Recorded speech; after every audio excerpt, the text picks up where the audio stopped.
What happens now?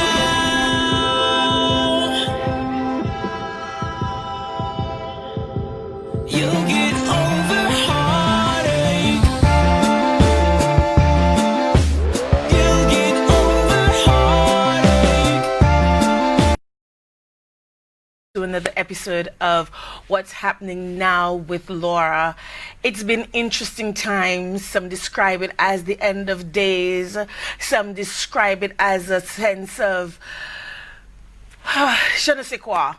You know, a lot of people are just oblivious. Some people are nonplussed. Some people just aren't sure what to make of our current situation. And here I'm talking about the coronavirus, or the novel coronavirus, and its ensuing disease, COVID-19. What can I say? We've heard of the various steps that government and the various departments are purporting to have taken, the various meetings that they're attending, the suggestions that are coming through. Whether you are getting anything out of all of the meetings that they're attending, the myriad of meetings that they're attending, the plethora of stakeholder workshops that are being held. I know for my part, the industry that I'm in, my little niche, I don't know for others, but for myself, never been engaged, very, very concerned about what's happening in my community, the welfare, the well-being. So much to say, but no one to say it to. Alas, what to do? What to do? Yes. I remember in 2009 living in Canada with the swine flu situation. I had that same surreal feeling that it was not going to affect us in the community that I was in, but preparations were taken, measures were taken.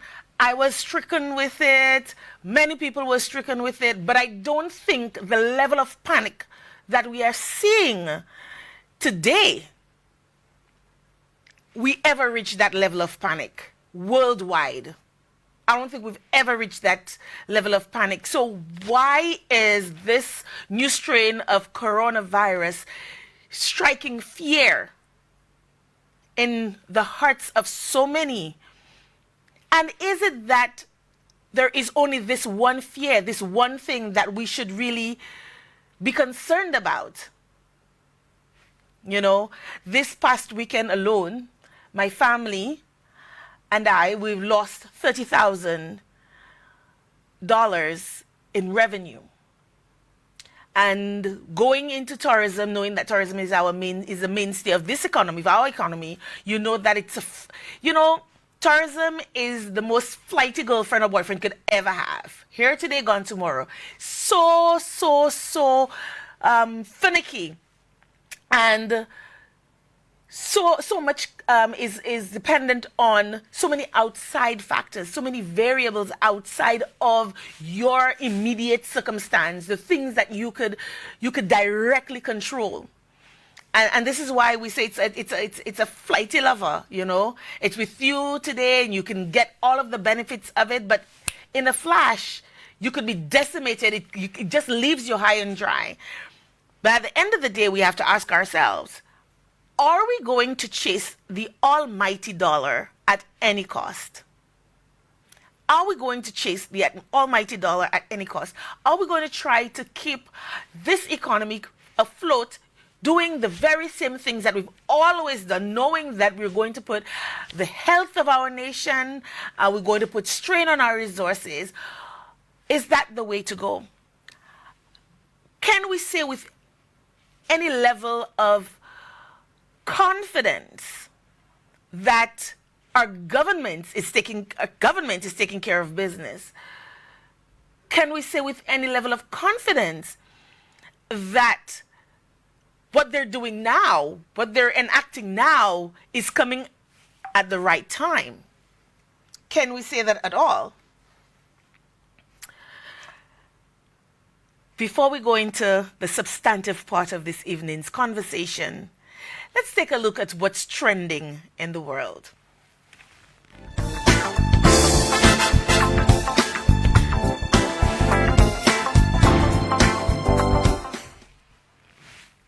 So, earlier, I talked a little bit about COVID-19, and yes, while definitely COVID-19 is something that is trending number one in everybody's minds, everybody's on it, everybody's concerned. You know, we've had 2 cases, confirmed cases of COVID-19. Even our Prime Minister, who addressed the nation just last night, today we're getting a notice from his office saying that he is fallen ill, that he is not feeling well, and he is self-quarantined, having taken the COVID-19 test and awaiting results. We don't know what that is. And last week, in my show, I talked about Iran's deputy health minister, who was assuaging the concerns of his constituents and saying that everything is under control, that COVID-19 is under control, that his government is taking care of business, and the very next day he was hospitalized with COVID-19. You know, and there are lots of clips showing where he did interviews where he was obviously presenting symptoms, and yet still went on and did his thing, and yep, stricken with COVID-19. And now our very own Prime Minister may very well, and note what I'm saying, may, we are not sure. We know that he's unwell and that he has quarantined himself, and we don't know the reason for it, but we do know, what we do know is that he has taken the test and he's awaiting results, and the test may come back positive. We do know that COVID-19 is a virus that plays no favoritism. We know of Idris Elba, the superstar, who has been stricken with it. We know of Tom Hanks and his wife, who have been stricken with it. So we know that it is not just a poor man's disease. It's not a rich man's disease. It's not a niche disease. It is an everybody disease, a virus that everybody can contract. And so we need to do what is necessary. But while we're focused on COVID-19, is that the only thing that is happening around the world? Is it the most salient thing? Is it the most dangerous thing that's happening right now as we speak? Well, sorry to say, it isn't. But because of the attention that is placed on COVID-19 right now, a lot of things are happening that could really, really jeopardize life as we know it. For instance, in Africa, right now, Africans are dealing with a locust plague. Now, I know a lot of you are going to say, oh, for sure it is the end of days, but it's not the first time. But this locust plague is really, really disastrous, having a disastrous effect on Africa.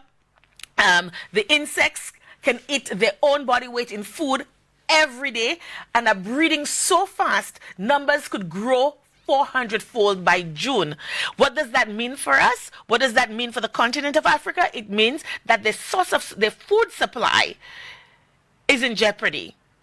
It means that this continent is going to place a heavier demand on food supplies, and with COVID-19, with all the rage of the novel coronavirus, and stress already placed on existing supplies in the Western world, what is going to happen to those African nations, these African communities that are being decimated right now by locusts?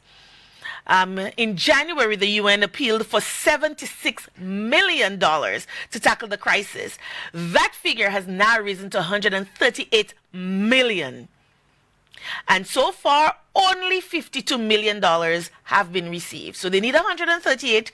They've only received 52, 10 million of which has come this week from the Bill and Melinda Gates Foundation. So thank God for them. The main threats are in East Africa and Yemen, as well as the Gulf states, Iran, Pakistan, and India. Now, what is even more disturbing about this locust plague, now the governments of these nations have taken to aerial spraying. Aerial spraying.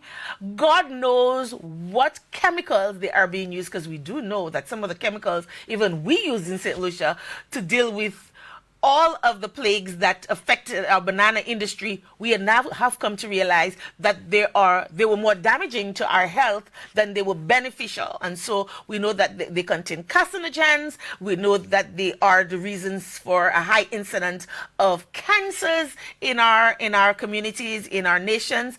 And so God alone knows, having to deal with those pests, the locusts, now they're spraying all of these chemicals. So whatever food source is still left, it's probably, most likely, going to kill them.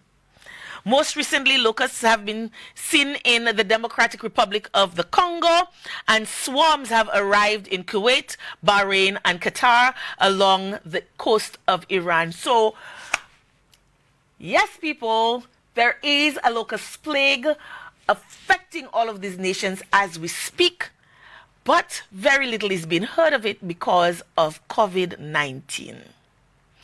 As I said earlier, aerial and ground spraying combined with constant tracking of the swarms are viewed as the most effective strategies. But what is the long-term effect going to be? Desert Locust Control Organizations for East Africa head Stephen Joka told BBC News aircrafts were in short supply. I don't doubt it. And currently Ethiopia was using 5 and Kenya 6 for spraying and 4 for surveying, he said. So the African continent, by and large, are dealing with this locust plague, and I hope, keeping my fingers crossed, that they do not have to contend with COVID-19 on top of that, because it's really going to put a stress on their economy, an already stressed economy. So that is what's trending. Then we also have, wait for it, while we're talking about pandemics, dengue, the dengue fever, is said to be on a rise. Yep, there is a dengue outbreak possible with the rise of DEV3. You heard it. There is a dengue outbreak on the rise. DEV3, a virus type not dominant in more than 30 years. So can you imagine?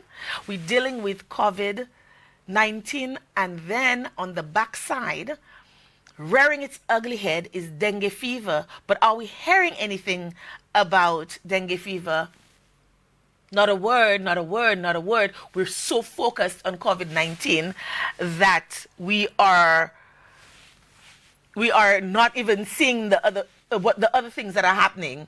In Singapore, dengue infections are rising even as Singapore is battling to contain the spread of the coronavirus.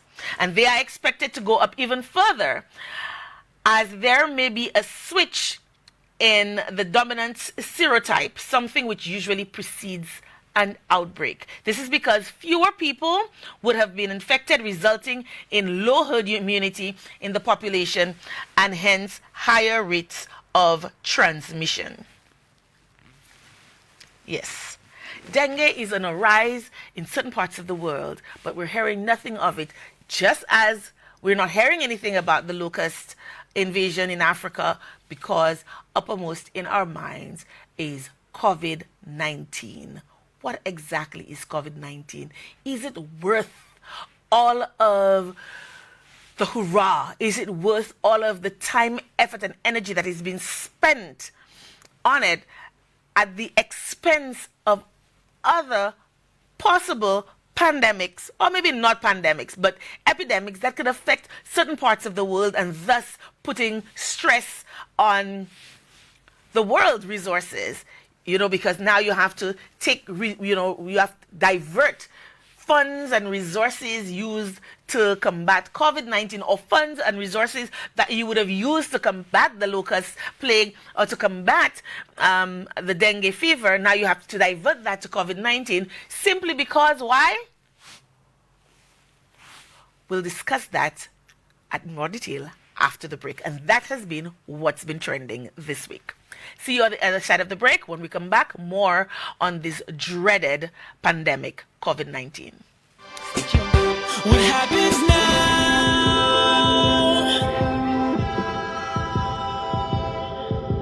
You'll get over heartache.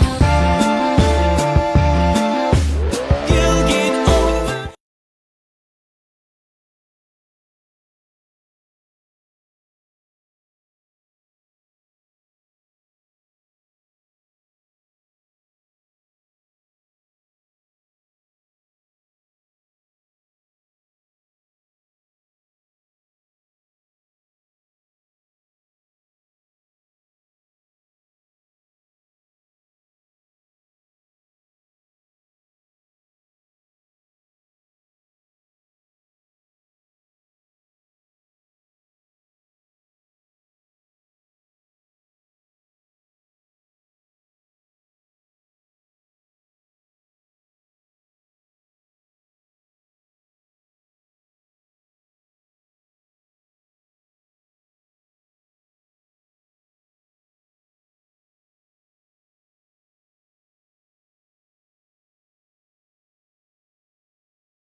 What happens now?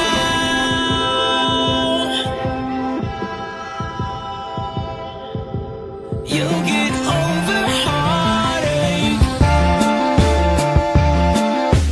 You'll get over heartache.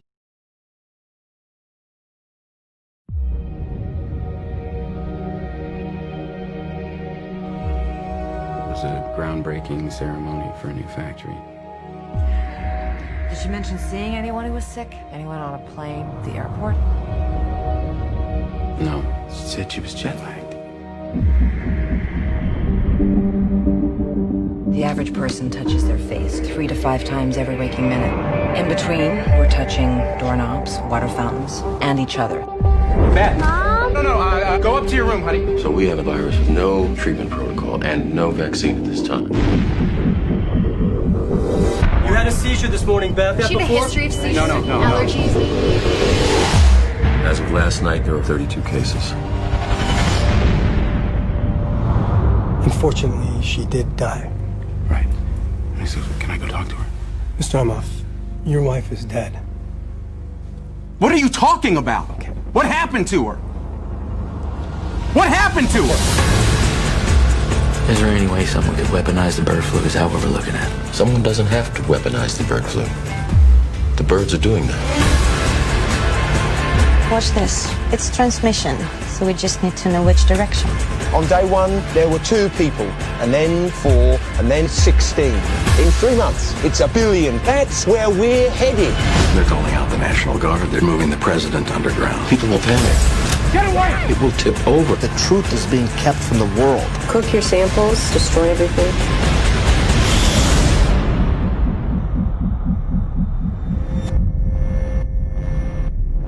Hello. I need you to get me the names of everyone who serviced this room. It's an emergency. You can't panic now. I know. I'm gonna get you home. I got people too, Dr. Cheever. We all do. Don't talk to anyone. Don't touch anyone. Stay away from other people.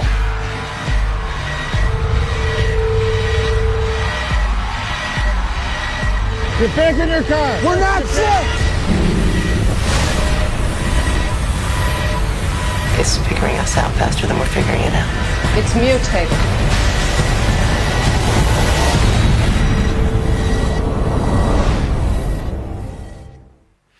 Did that seem eerily familiar to you? It seems like we're practically living this movie, doesn't it?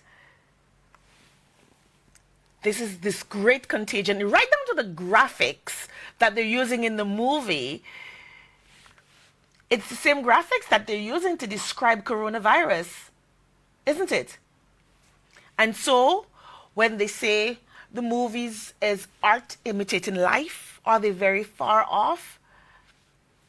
Let's share a few statistics. Currently, as we speak, there has been 198,229 cases of coronavirus from December 2019 to March to date, March 17th, 2020. 198,229 cases of COVID-19. That's a big number. By and large, it's a large number. It's huge. Nobody can dispute that. But does that make COVID-19 the deadliest influenza type virus that we've seen, from time immemorial? Maybe not. Maybe not. What do we know about the COVID-19? We've heard of the thousands of people who have died as a result. As we speak, today, March 17th, 2020, we know that 7,965 people have died. Whoa. We know that several countries around the world have shut down because of coronavirus and its ensuing disease, COVID-19. China, once considered the epicenter of COVID-19, was under lockdown. We saw increasing numbers over every day. The numbers were increasing by the hundreds, and persons were dying by the tens of hundreds. They were just dying out. And we thought, whoa, this is an illness, this is a disease that is contained within China. But guess what? Did the rest of the world listen up? Did we pick up? Did we stop and think about what exactly is happening and how we can protect ourselves? Apparently not. Because soon thereafter, we heard of Italy. Italy getting infected. And I say Italy, I use Italy as if it's a person, getting infected so rapidly. So many people were dying, contracting the disease and dying in Italy, to the point where Italy was shut down. And we think, whoa, what's going to happen to us in our little country where our healthcare, noted, is already severely hampered? Did we stop to think? Did we take immediate precautions to protect ourselves? No. We left our borders open and we took a wait-and-see approach. We did nothing. even when we heard that Grenada had gotten a case, even when we heard Martinique had gotten 2 cases, and that rapidly increased to 16 cases right now. Martinique has about 16 cases of COVID. We did nothing. We did not close our borders. Yes, we banned flights from China and some of these places, but we never shut down borders to Martinique. And then even when we heard shortly on the heels of Martinique, St. Vincent, we still waited and watched and even us as citizens. Everything is a joke. Everything is a joke. In the midst of all of that, people were still going about their business, doing their thing, couldn't be bothered and whatnot. And what we're learning today from the Italy situation is that the exact same attitude prevailed. Nobody took it seriously, which is why that disease ran amok and became so rampant in Italy that Italy literally, the entire country is under quarantine. You must be saying to yourself, let's hear from the experts. Where is the expert that you have on hand to share that information with us? Well, let's put it this way. I don't have one. I reached out after we heard of the second case of coronavirus. Was it the second case? I don't think we heard. The second case was confirmed yet when I reached out. And I was promised somebody's going to come through. We're going to get you the name on Monday. Monday passed, nothing. Today, nothing. Up until 6 o'clock, I was still waiting for that call to say that somebody's going to come and address you. After being promised, nothing else. So you know what? Sometimes when information is distributed, is disseminated out there, you say to yourself, people are being negligent, people are just being malicious. But are they really? You know, what I've come to find out about panic is that it is action. It's not inaction. It is action in the absence of information. So if all we're hearing is Dr. Belmar coming on and saying about the meetings and the protocols that they are putting in place, and it is far removed from our situation, you will find panic ensuing. And in that panic, chaos will ensue. We have all seen the videos of the persons fighting over toilet paper. And then you wonder, well, why are they fighting over toilet paper? You know, and by the way, I'm a female, still pretty young and in my prime, and I have not seen any female fighting over sanitary napkins or tampons or anything like that, because they're thinking that eventually they're going to be quarantined, so they want to make sure that they have sufficient toilet paper. But what about other things? What about other things? And we've seen all the memes going about the toilet paper thing. I mean, we've even seen the ones where the toilet paper is wild, running free in the forest and in the wild and all of that. But is it a joke? Having said all of that, are we doing the right thing by panicking? Is all of the fuss that we've heard about the coronavirus,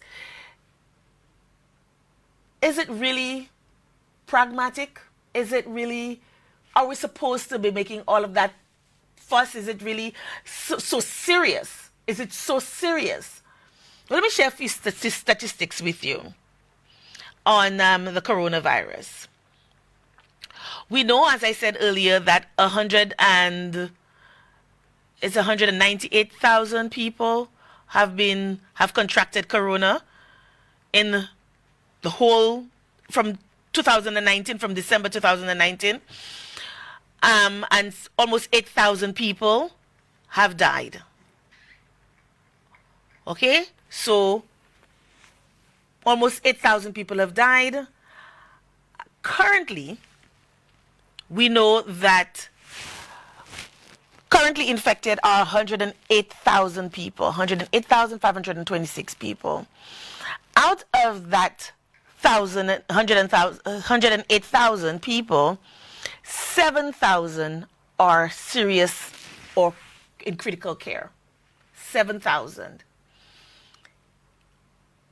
But 101,506 have mild conditions. Mild conditions.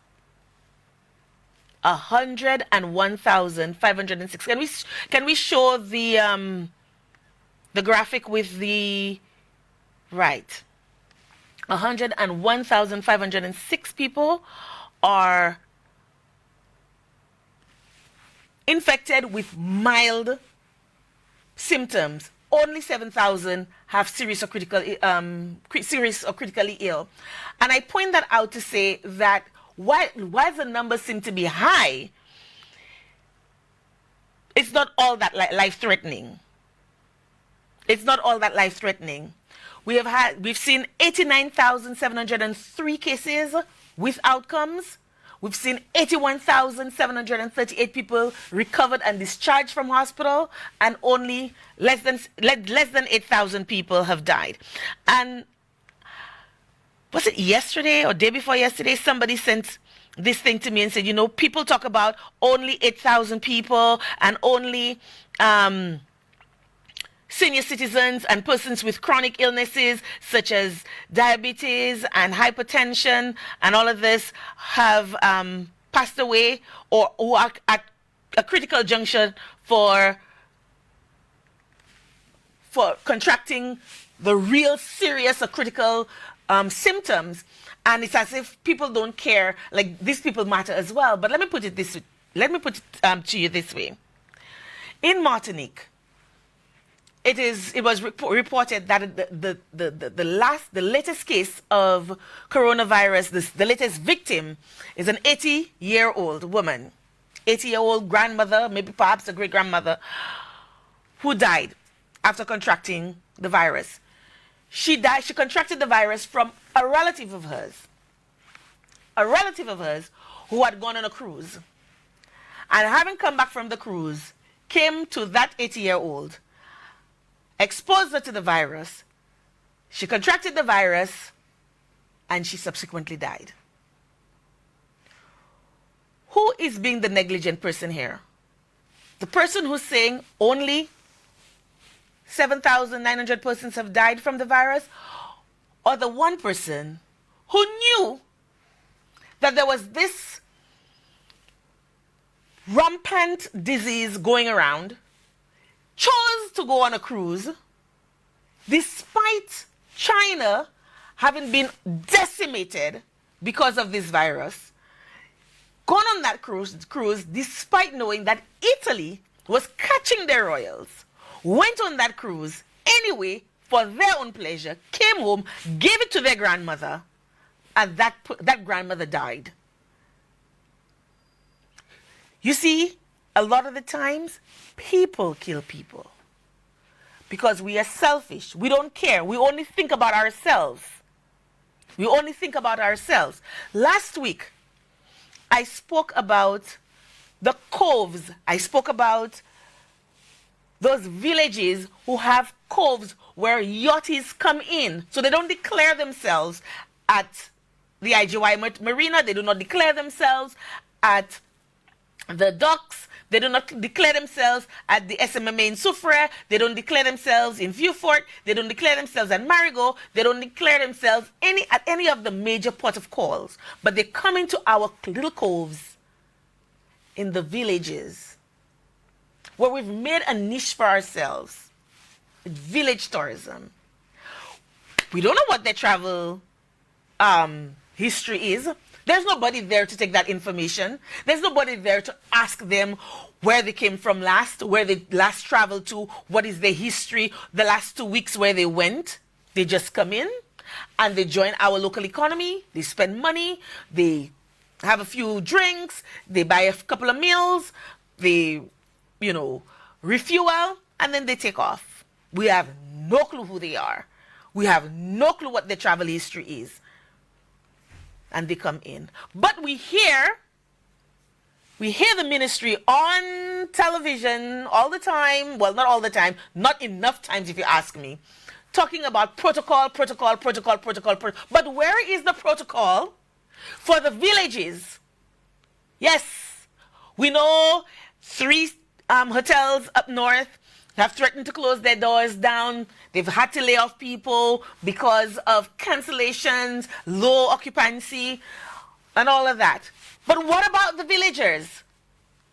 We are not hearing enough from the Ministry of Tourism. Dominic Fede, where are you? We need to hear from you because you have been a big proponent of village tourism. Where are you? We need to hear from you. What is the protocol for village tourism?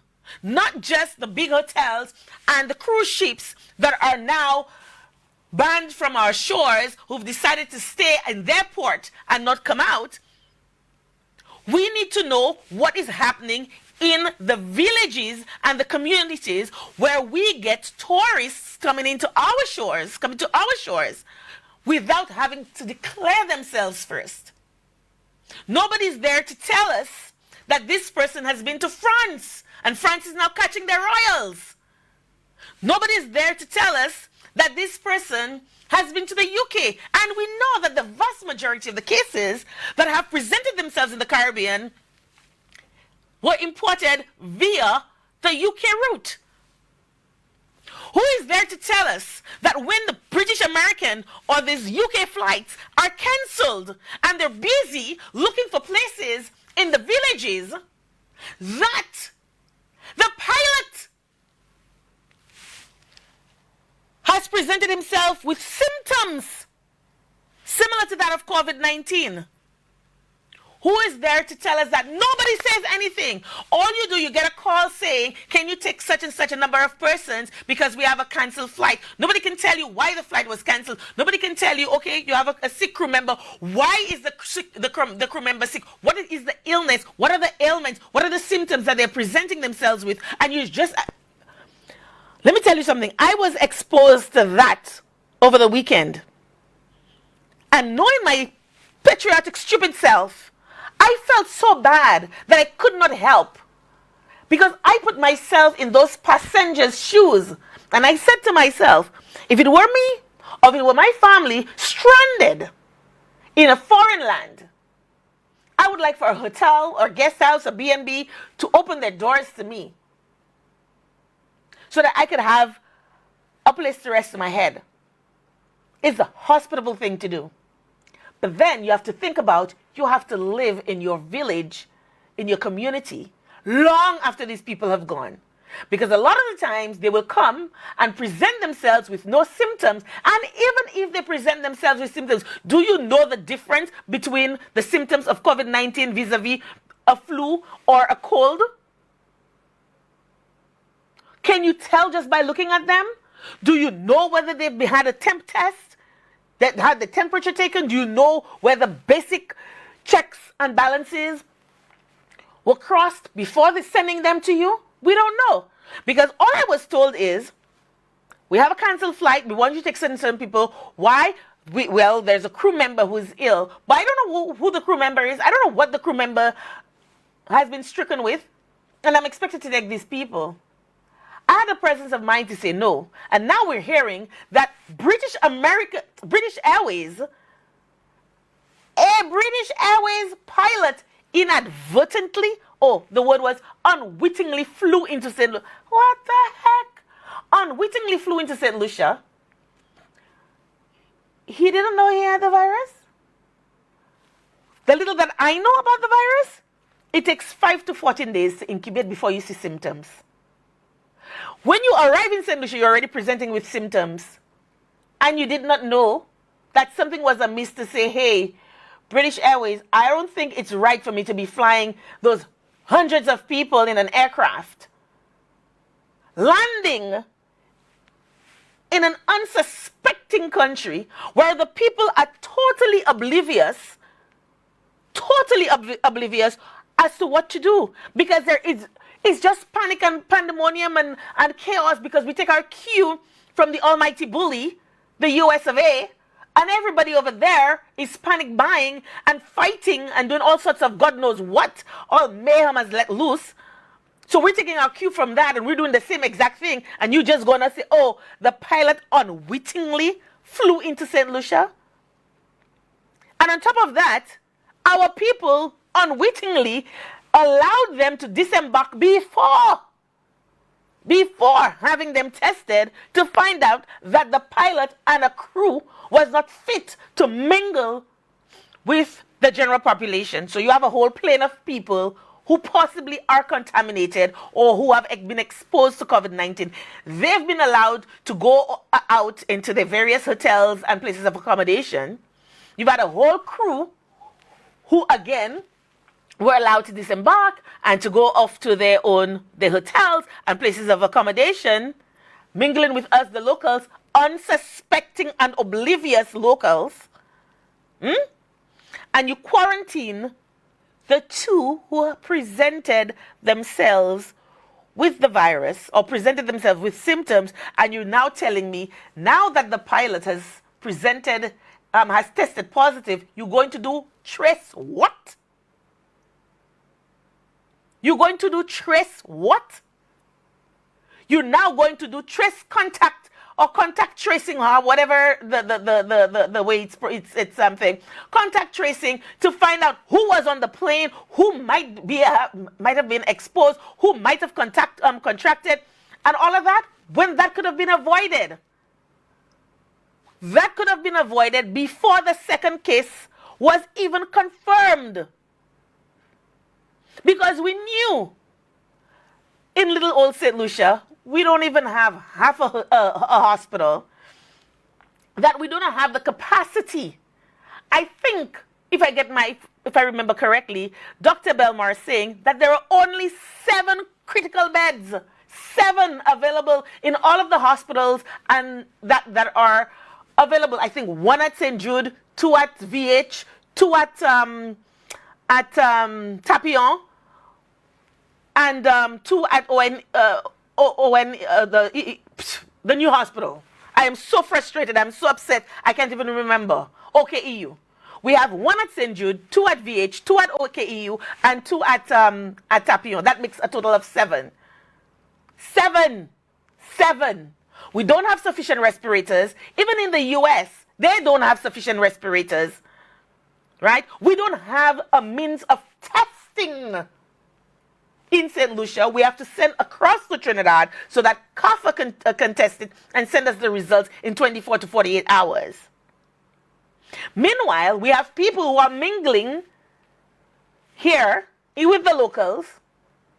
They're getting tested, they're self-isolating, then they're getting tested, then we send it across, the results come back in 24 to 48 hours, and meanwhile, unsuspecting St. Lucians are being exposed. I would have loved to have somebody from ministry here so that I could ask them whether the purported case in Soufriere is true, because I understand, and I have a video of EMTs in what looked to me like hazmat suits picking up someone in Soufriere at some guest house. I don't know what the illness is they have, and I'm not saying that we should all be panicking and saying all kind of things, but at the end of the day, where is the information? We should be getting regular updates every day. Every day, we're supposed to be getting regular updates from ministry, from someone, if not Dr. Belmar, somebody else who is in the right position to know. We should be getting those updates every day. Not once in a while, every day religiously, whether you have something to report or not, every day religiously, we're supposed to be getting an update. Today we have 2 cases. Today we tested 5 people. No wonder people are now saying that there are 19 cases. These are unconfirmed reports, but people will say anything and everything in the absence of information. We need to get information so that we can get our heads right. And I've always said, the problem with COVID-19 isn't that it's killing people at a rapid rate, because the statistics bear it out. Only 9% of the total affected persons have died. And those persons had underlying pre-existing conditions. So we're putting our doctors at risk. We're putting our nurses at risk. We're putting our children at risk. We're putting our workers, and we already have a very low productive workforce. We know that. We complain about it every day. We have a low productive workforce. We're putting them at risk so that it's even less productive. We're putting our children at risk because we come home and, we expose them to whatever contagions that we've been exposed to throughout the day. I don't see enough PSAs out. In fact, I haven't seen a PSA out telling us that when we're sneezing, it's not just enough to sneeze in the crook of your elbow, in your bent elbow, but that it has to be, there's supposed to be something between you and your skin, because then you go out, then you pick up your little baby with your bare skin. You know what I'm saying? So we know, wash our hands, but what about the rest of us? The rest of our bodies? When we come home, we don't take off the clothes that we had. We relax, and whatever. Where are the PSAs? Where are the PSAs? Again, if we are not fed with the right information to make the right decisions, then everything will run amok. Everything will run amok. We have the statistics, we know it. But then again, it's like Rick always says, we are a nation that does not read. So unless somebody comes and feeds it to us and thrusts it down our throat, we won't know about it. We won't know about it. Let us see the currently the graph with the currently infected persons vis-a-vis that shows critically ill and mildly ill.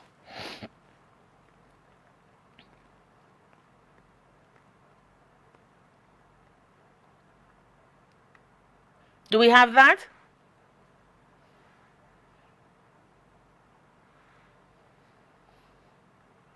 Okay, so this graph shows us cases with outcomes. So we can see 81,000 people have recovered vis-a-vis 7,500. But we're out there panicking. We're out there panicking because we don't know what to do. We're out there buying all the masks and hand sanitizers, and we leave nothing for anybody else. So we buy all the hand sanitizers, and so we're sanitized from head to toe. But what about our brothers and sisters, our neighbors, our co-workers who weren't able to get the hand sanitizer, so they come up with the bacteria? You think you're safe? You're not safe. Everything in moderation. Because this person will be contaminated and they will come at you not knowing how to sneeze properly and spread this thing 10 feet into the air. And you, with your mask on, your gloves on, sanitized, this thing comes on your clothes. You go home, you hug your little baby, it's transferred from you to your little baby. Boom. COVID-19 in your tutu. See what I'm saying? So it doesn't make sense if you have a mask and the person who needs it the most doesn't have it. So all of that panic buying, yes, we know eventually it may come to that where we have to be quarantined, as is the case of Italy. But we're hoping that that doesn't happen and that strict measures are taken and enforced, as is the case with South Korea, to ensure that we stamp this thing where it is at just 2 and not 100 and not 5,000, because we know we cannot afford. We cannot afford. Our healthcare, we all know, we've all lamented, is less than stellar. And again, as I mentioned at the top of the hour, this is a virus that don't care who you are. It's not looking at face. It don't care who you are. Once you get exposed, that is it. Now, there are some of us, I remember, laughing about it and yucking it up when I was a kid. Any disease, any illness that is going on, I will never get it. Flu season, all my friends having the flu, I never get it. If I do get ill, whereas somebody will be down for a week, 2 weeks, within half a day, one day, I'm back on my feet. My immune system was that good. I was never ill. I was one of my mother's children that very rarely was ill. Very rarely. But who knows? I could have been a carrier. So there are people who could have been exposed to COVID-19. This thing is incubating, and that's one of the things that makes COVID-19 so dangerous. It incubates for 5 to 15 days, wherein you present no symptoms. So you ain't going to go to the doctor and get tested because you're feeling fine. By the time you start feeling ill, that thing has done so much damage inside of you. By the time you get that sore throat or that itchy throat or whatever, that thing has done so much inside of you. You probably have exposed so many people to that because you come into contact with people and you really don't care because you're not presenting any symptoms and you haven't self-isolated. And God knows how many people can contact tracing prevent the spread of this disease. When we come back, we're going to take a quick break. When we come back, we're going to talk about some of the things that we need to do, absolutely, so that we can avoid any trauma to our families in the absence of the authorities telling us lucidly what we need to do and reminding us constantly, because some of us, we don't remember nothing. All we care about is Carnival possibly will be cancelled or postponed or pushed back to October, and we have a problem with that because we done pay our costume already and we done pay our flight to come down to St. Lucia already, and we don't care because guess what? There are so many other pandemics in the world that happened and had so many more deaths than this one. Jazz was cancelled. Well, some of us, no big deal for us because we already feel jazz has been cancelled since 2017, no big deal. But some of us like, whoa, what? Jazz cancelled? Jazz is all the way in May. These people too fast, blah, blah, blah, blah, blah. Hello, we do know that everything in this country is at a snail's pace. Molasses flows faster than us. So we need to be prepared for whatever comes.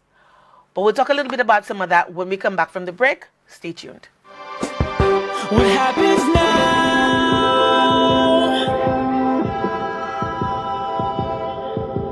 You'll get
what happens now?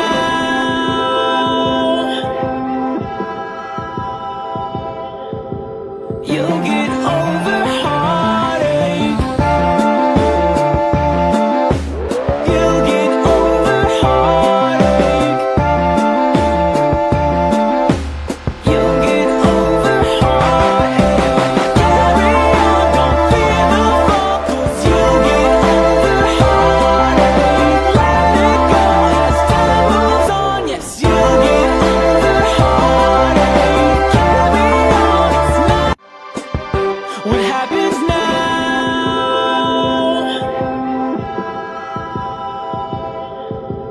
You'll get over heartache. You'll get over heartache. You'll get over heartache. Carry on, don't fear the fall, 'cause you'll get over heartache.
Welcome back. And so we've seen the number of persons that have survived the coronavirus, COVID-19. We know that it does not necessarily have to descend into chaos. If we are proactive, we do the right things, the authorities feed us with the right information. I know some of you must be saying that even when we get the right information, we do what we want and we are a nation that doesn't listen. But you know what? At the end of the day, if the authorities put out the right information, maybe just this time, it may be the time that we listen. You know what I'm saying? You can't just not give us the information or talk superficially about things, about all the meetings that you're having. Yeah, it's good to have the meetings. It's good to have a strategy moving forward, but we need the information. We need to be updated every day. We need to be reminded how dangerous this thing possibly could be. And the countries that have been facing real decimation and like a friend of mine would say, real suffrage, are these countries that didn't listen. You know, I was listening to Pierce, what's his last name? I forget. But Pierce, he was saying that in Ireland, while all of this is going on, Italy is under lockdown, China is under lockdown, France is struggling and reeling, and the UK has exponentially just cases upon cases. Ireland was busy having a ball. Bars were still open, restaurants were still open, concerts were still taking place, sporting events were still on, mass crowd events were still happening. In an era and a time when we talk about social distancing, so it's not just St. Lucia, but that does not exempt us from making the right decisions, but we can only make the right decisions if the right information is fed to us. And if we are not treated like little children of long ago and say, you know what, shush, go to your bedroom, I am the adult, I'll take care of things. We need information. We have free will.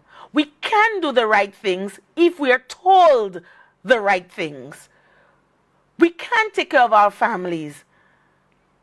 We have reposed authority in you, but that does not give you the right to shun us and say, okay, I'm going to deal with it and whatnot. We need to hear more from the Minister of Education. We need to know what's happening with our kids. They're at home right now.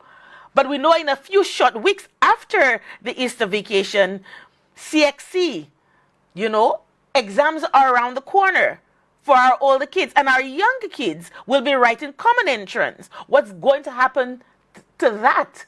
You know, we've already canceled jazz, which is in May. We're already looking at postponing Carnival. But what about the exams, our exams that our children have to write, our CXCs and our common entrance exams? I'm thinking for this very same reason that you send them home, you've said, okay, we do not want to expose them. Kids tend to be a little bit negligent when it comes to proper hygiene.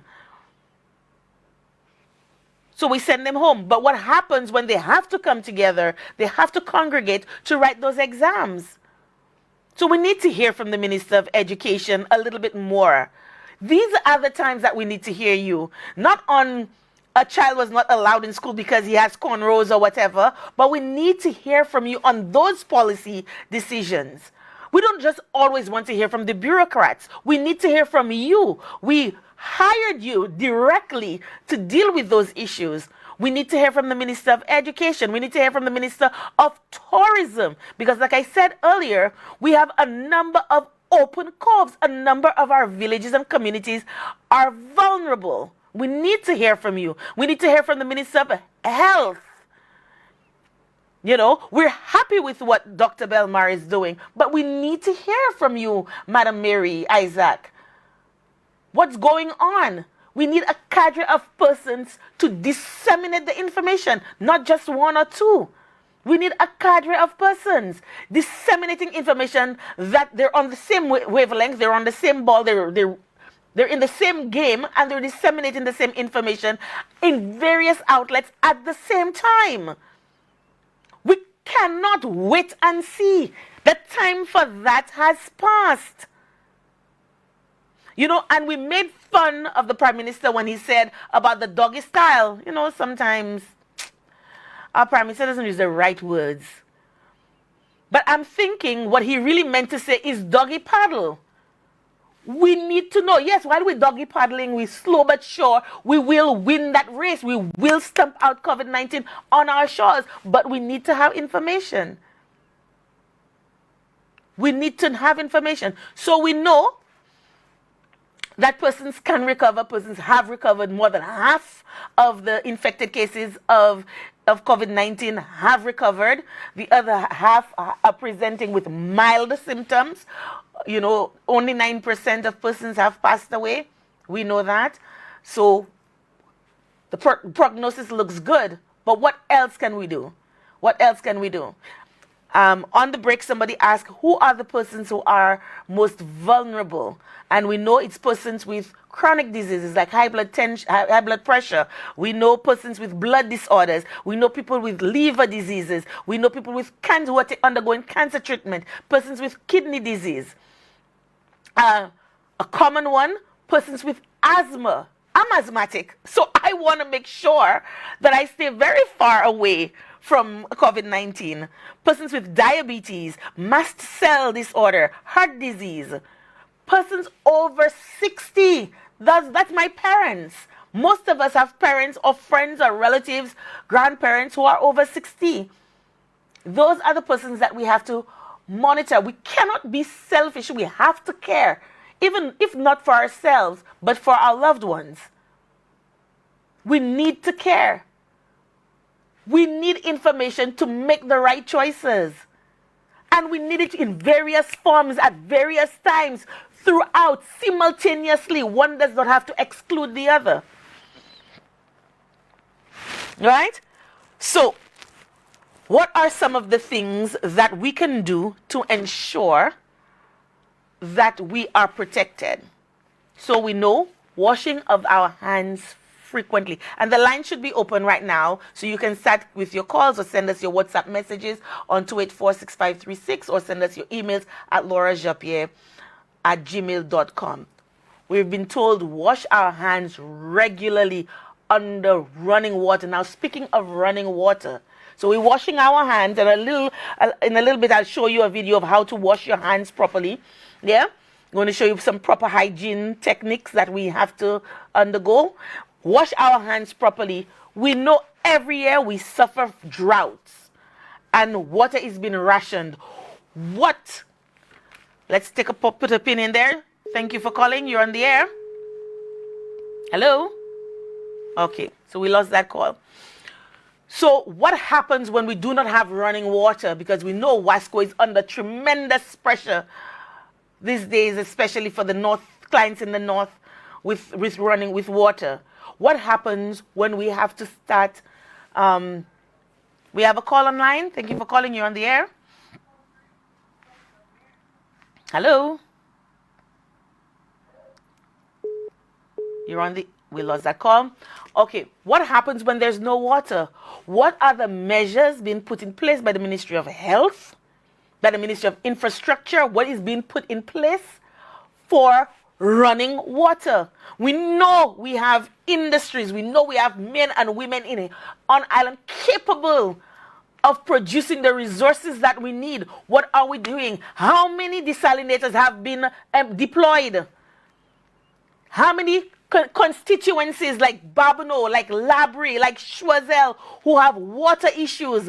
How many of these communities have a desalinator on standby for those times when we have no water, when the dry season is upon us like whoa, and we are rationing water so that persons can have water to undertake those proper hygiene habits that has been ingrained in us from childhood, that we have forgotten about along the way, that we have to reintroduce into our lives. What about garbage collection in the event that the country is under lockdown and persons are quarantined in their home? What about garbage collection? What's going on with that? We need to hear from Ministry of Health. What's going on with that? Garbage collection, the supply of water, so that we constantly have water, because we know that there are no vaccines. We cannot get inoculated against this virus. What we have to undertake is proper hygiene habits. Where is the running water to make sure all surfaces are constantly cleaned? We know that there will come a point in time when we'll have no hand sanitizers. Nothing beats soap and water. And I wish I had that video of how effective soap is in the fight against diseases, the spread of diseases. You know, soap and water is the best first defense. But if you have no water, what happens? And if you have no hand sanitizers, what happens? And if you have no alcohol, what happens? And we know alcohol dries up your hands. What happens? The natural occurring bacteria that we need to fight off illnesses, when we wipe that off our bodies. We have a call. Hello, good evening, you're on the air. Good evening. Yes? Yes, hello? Can you speak up, please? Yes? Yes, good evening. Can you hear me? I can hear you now. Okay, that's nice. Yes, good evening to St. Lucia. I can go ahead, right? Yes, go ahead, dear. Yeah, my contribution tonight is well, it's really a question or demand I'm asking from the British government and the High Commissioner. On behalf of my country, the British government right now owe us support in fighting against that virus. They owe St. Lucians the medical supply, equipment, sanitizing, masks, and so many other things because of the British pilot, right now, we have to be searching for other people. How many other persons can be contaminated with that captain spreading that virus around the island? So we today, as a small island in Eastern Caribbean, 2x4, our financial problem is very, very high. You know, we do not have the finance to actually take care of that virus. So we need the government of the United Kingdom. I am pleading to them, to the ambassador, if he's listening or somebody's listening on his behalf of our radio stations, to ask them to supply us with some kind of either the testing kits, because this is a very serious case we are facing today. It's worse than a hurricane. A few weeks back, I told St. Lucians to brace themselves. This is worse than a hurricane. I know with a hurricane, we're expecting wind, rain, and whatever, but we know what to expect. And that's critical, what you're just saying. We know what to expect. We may not know the extent to which it will happen, but we know what to expect. With this, it is an unknown entity. And for a captain to tell me, there's no unwittingly in that. That's right. And it begs the question, what were the authorities on the ground thinking? I mean, we didn't ban flights from the UK until the second case of COVID-19 in St. Lucia, when we should have taken our cue from the rest of the Caribbean who had those cases before us, and we knew that these cases came from the UK. We should have been more proactive. That's exactly what I'm saying, Laura. When you look at the UK, I mean, you're going to screen people from coming into your country. And you're just letting people out of your country into a small island like ours that is not equipped with the modern technology of the equipment, the testing kits and everything. I mean, we are fighting to buy one kit. You know, can you imagine? I mean, for God's sake, we do not have space in our hospital to accommodate not more than 10 persons, you know, in the emergency ward. And can you look at the way that thing is really getting out of hand in Italy? I mean, they're choosing people to keep alive. You know, they're choosing people to keep alive. And these are countries with more resources than we and better healthcare than us. Yes, these people have money to throw away. These people have the equipment and everything. They have the doctors all over the place that is fighting, and it's right now out of hand in Italy. So I am pleading to these people at the early stage of it, where the government of the United Kingdom, the British High Commissioner, could do something quickly, send on some containers of equipment, the testing kits and so on, because they will be responsible for my family dying. Because all St. Lucians are one. We are all family. We are one family. And if one death, we just for God's sake, we have one death in this country, I will blame the British. I wouldn't blame you. I wouldn't blame you because, I mean, we traced the cases that we have currently back to them, and God knows how many other cases that are there just waiting for confirmation, because we do know that there are cases that have been tested, but They have not been confirmed. And that crew that came in, I mean, an entire jet of persons. Yeah, you have, you know, it's not just the pilot who presented with symptoms. There was another crew member who presented with symptoms, and we don't know what the outcome of that is as yet. We don't know if any of the passengers were carriers and they just hadn't presented the symptoms yet, and whether 3 days hence they will be presenting with the symptoms, we don't know. So we have cause for concern. We have cause for concern, and we need to be hearing more from our authorities as well with regard to that. I mean, I read upon that pilot from the UK. Somebody in the UK sent me an article about the pilot. I didn't hear it in St. Lucia. I didn't hear it from our authorities here that a pilot unwittingly landed his aircraft on island. I didn't hear that from us. I heard it from the UK. From the UK, yes. You know, and that's not good enough. That's not good enough. All the information came from international market. Exactly. So we need to be aware of those things. Yes, go ahead. I am asking the government, because our borders are open. They do not have enough patrol boats. So Mr. Menz, I know Mr. Christman have a few boats that is just tied up in the harbor and doing nothing at the present time. They could charter these boats and have those boats to maybe go around during the course of the night with a couple of police officers to patrol that border. Because we need to keep our borders safe. We need to do things right now within our country for our people. That's what I got to share tonight. Thank you so much. Thank you so much for sharing. We'll have a look at the video that talks about isolation, the difference between isolation and quarantining, and what we need to do in terms of social distancing. And that's the other thing. Our lexicon has improved. You know, now everybody now is talking about social distancing, but we don't seem to understand how to enact it. We have another call online. Thank you for calling. You're on the air. Hello, good night. Good night. I'm good. How are you? Happy to meet you. A long time I call you. Yes, call me. Talk to me. Is it true that in Susa had an incident from them last week where you came Lucia? I don't know about this. I don't know about it. But I do know that a lot of people have been asking questions, and they've been sending me, Laura, do you know about this? Do you know about that? There was this person who was picked up at this bed and breakfast. There was this person at this hotel in Soufrière. You know, all of those things people are asking.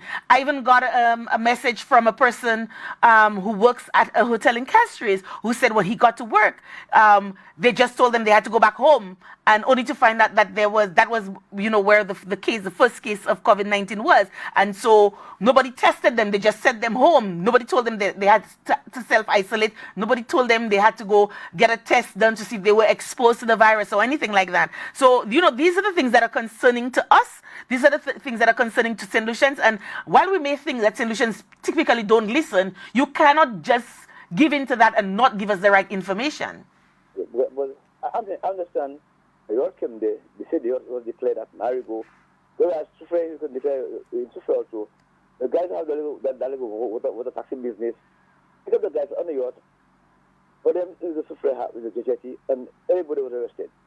The boat, the young guys from Soufrière, and the guys on the yacht. But now we have not heard anything about that thing. But I'm saying that it's serious.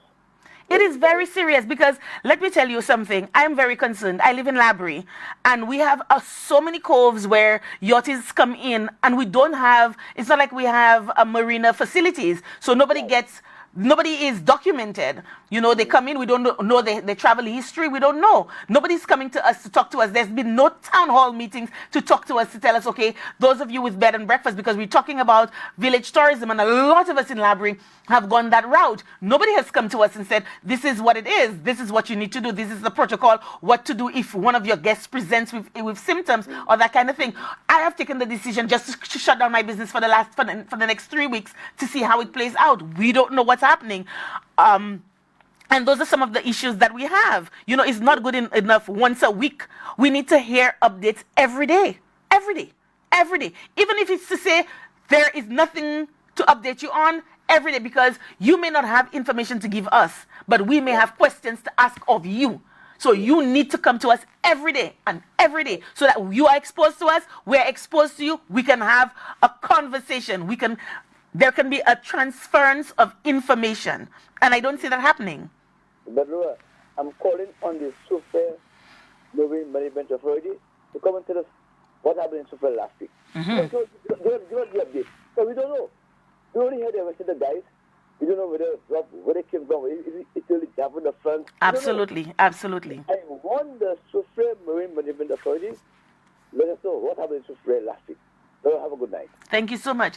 And it's a good thing this caller mentioned this, because on my way up, I heard about some workers at CDSL workers who were sent home because they refused, as per protocol, because we already had a ban against Chinese arrivals. And these guys, there were 4 persons, I think 3 were of Chinese ethnicity and 1 Singaporean amongst them, and they were sent home because they refused to deal with those clients. They refused and even when they asked for protective gear, the employers were shy of giving it to them. Hello, good evening. You're on the air.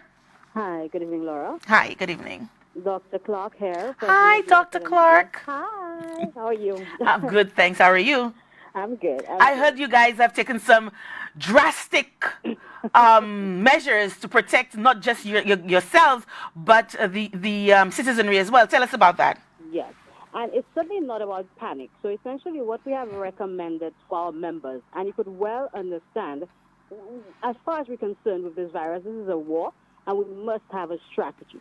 The ministry is doing a lot, but we understand that we as medical professionals, the medical body, the country is looking to us for guidance in addition to the ministry. So what we have, as we said in our press release, social distancing is important.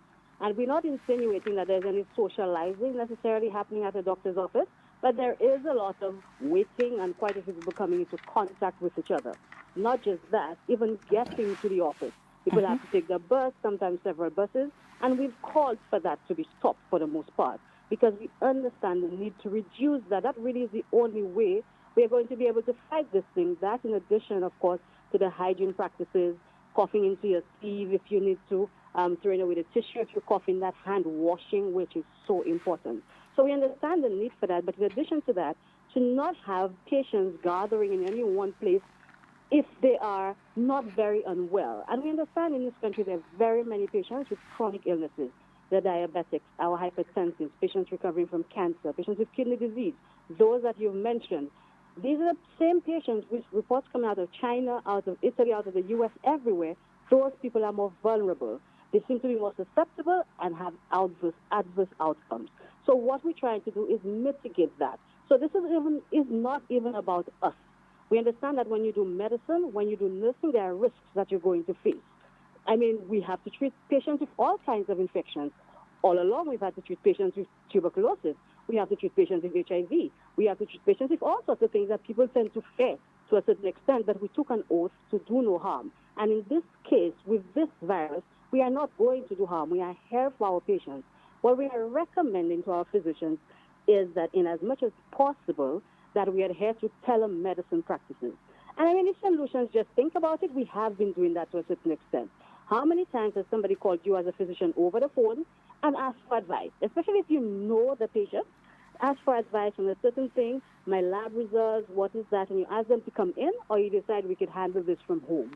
We could simply call in the pharmacy, and we're speaking with the Pharmacy Association, so that sort of thing be facilitated, that we could call in a prescription so our diabetics don't go without their medication, our hypertensives don't go without their medication.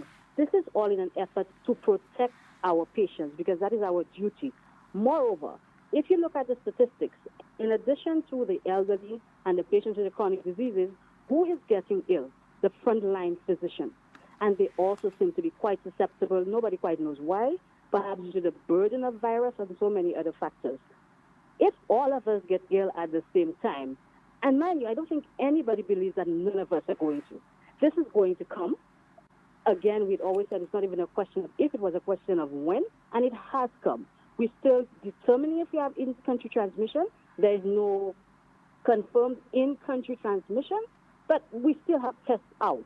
So we're waiting for those results still, in a sense, but we have to be prepared. And we think this measure is really in preparation for what is to come, what will likely come, that I know I'm going to have to suit up. If some of our junior ER physicians are unwell, I'm going to have to suit up and go take care of the patients in the ER. And every single physician in St. Lucia recognizes that at some point we may have to do that. And that is what this measure is about. It's not about panic. It's not that the doctors are panicking. It's not that we think, oh my God, we're going to get infected and we may die. And that is not at all about that. It's about protecting the general public.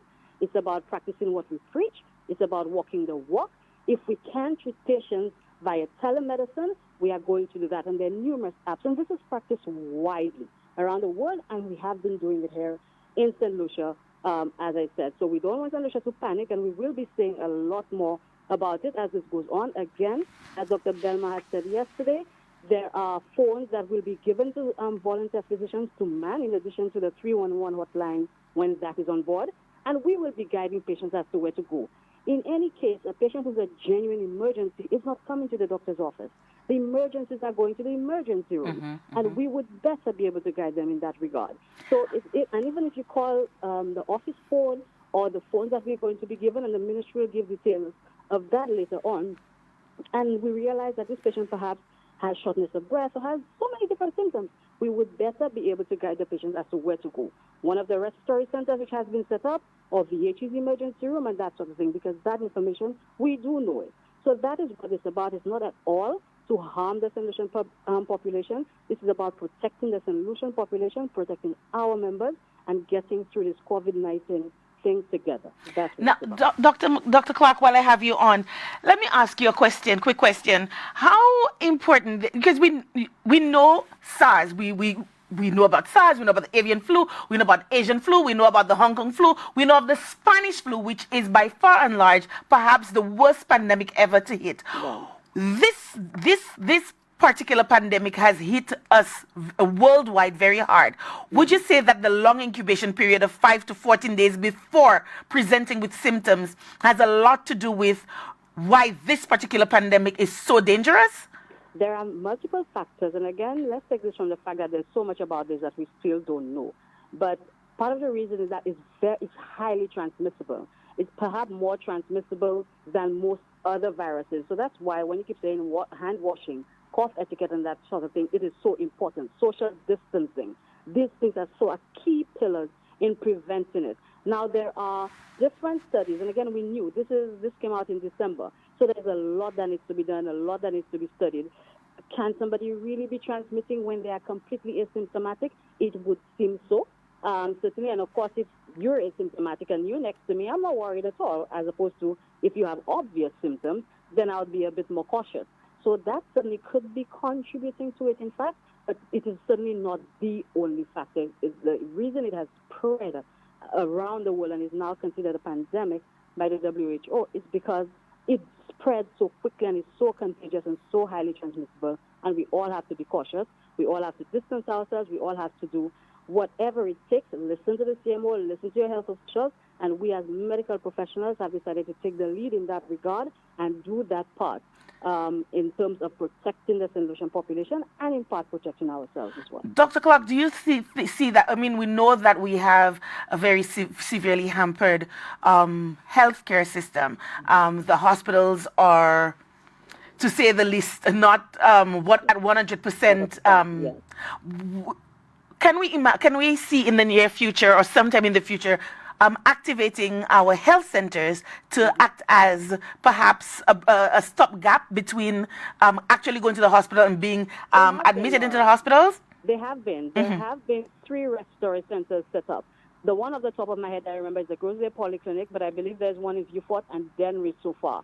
So these are the things that and I think somehow the messaging, there's a lot of it on social media, there's a lot of it on radio and television, but somehow it's still not coming out because that was announced yesterday, that those 3 centers have been open, and by the end of the week there will be 2 more centers open. So the assumption is, and I think, again, when I spoke of the phones earlier and 311, once these things are up and running, patients would be more easily guided as to where to go. You in Grosley, you have respiratory symptoms, as opposed to rushing to VH, where we still currently are admitting other patients anyway. You go to the Grosley Polyclinic, you in Denver, you go there, and that sort of thing. The doctor assesses you and then decides if this person needs to be admitted, because what we need to realize is that the large majority of patients with this can be quarantined at home if the conditions are right. Right. So if the person, if you have, and that's why hotels make such good quarantine areas. They have self-contained bathrooms. You can have your food in there and all of that, and there's no need for contact. So that's what quarantine essentially is. We isolate patients who are unwell. So it's like an upper grade, a high grade quarantine in a sense. But if you're ill, you need to be in hospital. So you isolate it there. How do you? Go ahead. Of course, our other recommendation has been an expedited move to the Owen King EU Hospital because currently we know we're going to the, just based on what has happened in other countries, more ventilatory capacity, and of course 12 new ventilators have been ordered. On Ireland we have a total of 9 between the hospitals, but we're going to need more if we just go on, and I mean, we scientists at the end of the day, we go on statistics, we go on the science. So we're going to need more hospital ventilatory capacity. So our recommendation has been move the patients who are currently at BH, our patients with all our chronic diseases and other acute illnesses over to the Owen King EU Hospital and let BH be in its totality a respiratory hospital. How does one differentiate between the flu, regular flu, and the COVID-19? Because some of the symptoms are the same. It's very hard to differentiate, Laura. And that's part of the problem that we're going to have because we are still in flu season. And we had a very active flu season. Very active. The cough and the cold can be very similar. Fever, you sneezing, you may be coughing, runny nose, headaches, that's what it is. So the only way to know for sure is to not present ourselves, but to call 311 and inform whomever the operator that...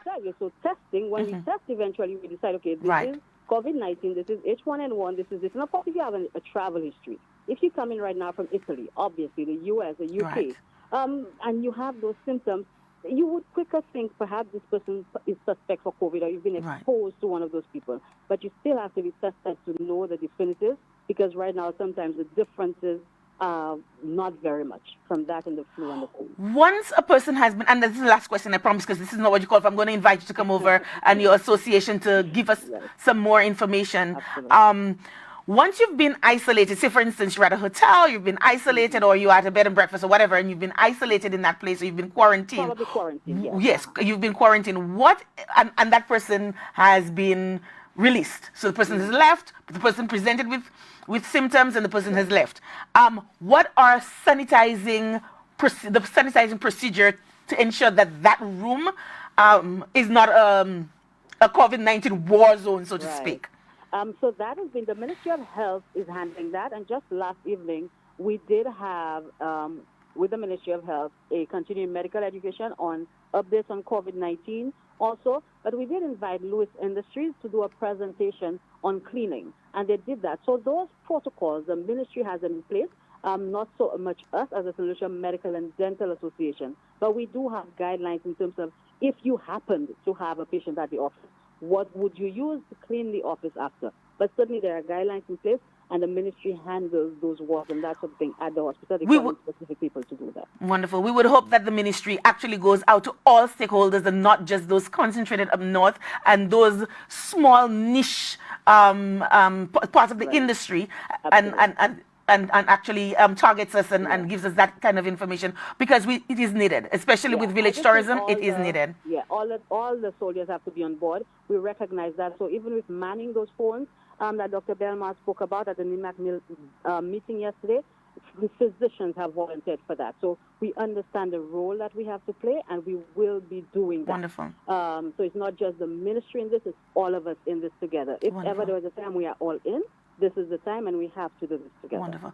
Thank you so much, Dr. Clark, for calling and sharing, and for me hijacking you. Thanks for being such a good trooper and answering my questions. And we hope to see you sitting, or at least members of your association, sitting on the couch and giving us more information on what are some of the measures that you guys have taken and what we need to do to ensure that we remain safe and we come out on the other side of COVID-19 healthy. Thank you so much. Absolutely. And you look so cute, Laura. Oh, thank you. Look at your little hair and your cute little bundle. Oh, I try. Thank you, Dr. Clark. Thank you for calling. And this was Dr. Clark on the line telling us about some of the measures that her association, and she's the president of the St. Lucia Medical and Dental Association, telling us about some of the measures that her association has taken to protect the members as well as the public. And one of the things that she mentioned is that of social distancing, and we've heard a lot about social distancing recently. And what exactly is social distancing? That includes simply ways to stop or slow down the spread of infectious diseases. It means less contact between you and other people. This is why you would hear about a lot of people proposing close down bars, close down restaurants, don't go out to all of those mass events situations, stay home, minimize contact with people. And when you're speaking, some people, they like to be in your social space, they like to be in your personal space, stay at least a good 3 feet away from people. It means you may have to talk a little bit louder, we can't share secrets as much, but you will come out on the other side healthier for it. Unfortunately, we're out of time, but this is something that I feel very passionate about, and we will be bringing you more on the COVID-19 situation as it develops, as we get information, bringing it up to you.